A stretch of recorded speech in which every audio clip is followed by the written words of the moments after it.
Do you have things to do in Washington? And if so, what are they? What is going to happen? Are we going to fund the government? Well, we got to pass a budget. I mean, obviously, we've passed this continuing resolution to move us to January, but I don't understand why we can't pass the budget that McCarthy and Biden agreed on. There was a deal. There was a funding level. Let's just vote on it. Yeah. What do you make of the absolutely bizarre reaction in both sides, both Republicans and Democrats, to me, just watching the situation in Israel? I mean, I need some type of blueprint to get me to figure out how the sides decide on their positions. And I'm thinking about some members of the fringe Democratic Party. Are you mortified at some of the comments that you've seen from the Squad, for example? Well, here, let me say what my position is, which I think is a common sense position. At the one hand, you got to unequivocally condemn the brutal terrorist attacks on October 7th. And I met with some of the hostages' families. Actually, the young daughter, Abigail, the young girl who was released, I met with her aunt in my office. I mean, it was heartbreaking. And I'm glad that she's finally been released. I thought Israel had the right to defend itself. But I do believe we're at a time now where Israel has significantly deteriorated the Hamas's capability. How do we know that, Ro? How do you know that how do you know that okay, if Israel has a right to exist, do you believe Israel has a... The young hostage was released, but her parents were killed in front of her. Right, and okay, Israel has a right to exist. Yes. Can it exist if Hamas is not destroyed? If on that border at any time something like this can happen again? There's no society that should have that hanging over its head. So if it doesn't have a right to exist, fine. But if it has a right to exist and defend itself, then they're not finished. They need to completely crush. And they're not going to be able to because of this type of, I don't know what you call it. The opinions are softening now because of we're seeing horrific things happen. But in war, horrific things do happen. But Joe, I mean, here's the reality. There are 38,000 to 40,000 Hamas fighters. Israel has killed, by their own estimates, 1,000 to 2,000. And there have been almost 12,000 civilian casualties. Children, I mean, killed. Half of them have been children. But you remember that Hamas are holding children in front of them, shielding themselves. And they started this. They started this by slaughtering 1,400 people.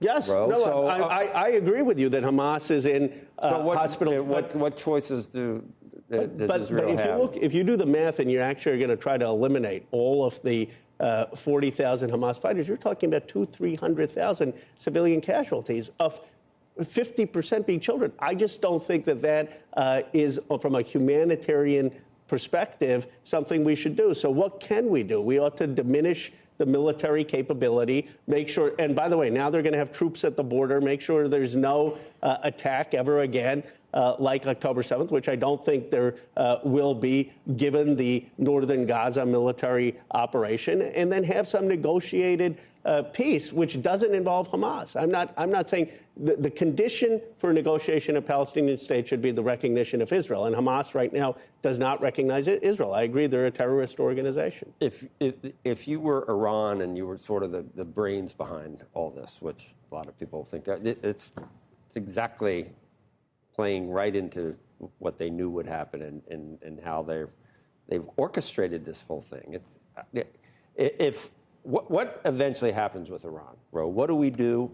Can Israel exist if Iran gets the bomb, gets a nuclear bomb? How do we handle that? What's our duty as Americans? Well, I just voted for a bill saying that our American foreign policy should be to deny Iran a nuclear weapon, and that passed overwhelmingly. So there's bipartisan consensus that American foreign policy should be to deny Iran a weapon. Now, my view is that the maximum pressure campaign that Trump tried didn't work, that Iran is far closer to a nuclear weapon today than they were under President Obama. But we need to figure out how we stop them from developing a nuclear weapon. I agree with you. Does that mean a military strike if they're on the verge of it? No, I think a military strike today would be premature. It would get us into another Middle East war. And the one thing I think Americans can agree with is we don't want to escalate and be in the Middle East again. We spent $6 trillion. What about something akin to when the Trump administration, what would you call it? I guess it was